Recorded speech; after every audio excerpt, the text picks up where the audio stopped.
పరాటా చేసుకోవడానికి ముందుగా కట్ చేసి పెట్టుకున్న ఆనియన్, మిర్చి, నిమ్మకాయ, అల్లం, వెల్లుల్లిపాయ మరియు మసాలాలను రెడీ చేసుకొని పెట్టుకోవాలి. ఉడికించి పెట్టుకున్న ఆలు, కరివేపాకు, కొత్తిమీర, పుదీనాను రెడీ చేసుకొని పెట్టుకోవాలి. కడాయిలో నూనె వేసుకొని ఆనియన్ వేసుకోవాలి. మిక్సీ జార్లో మిరపకాయ, అల్లం, వెల్లుల్లిపాయ మసాలాలను వేసుకొని మిక్సీ తిప్పుకోవాలి.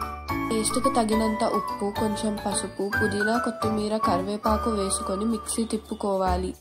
కడాయిలో వేసుకొని కలుపుకొని మ్యాష్ చేసి పెట్టుకున్న ఆలు వేసుకొని కలుపుకోవాలి. కలిపి పెట్టుకున్న ఆలు కర్రీలో నిమ్మకాయ రసం పిండుకొని కలుపుకోవాలి. ఆలు కర్రీ రెడీ. ముందుగానే తడిపి పెట్టుకున్న పిండిని తీసుకొని ఆలు కూరతో పరాటా చేసుకోవాలి. చేసుకున్న పరాటాను నూనె లేకపోతే బటర్తో కాల్చుకొని పెరుగు మరియు బటర్తో సర్వ్ చేసుకోవాలి.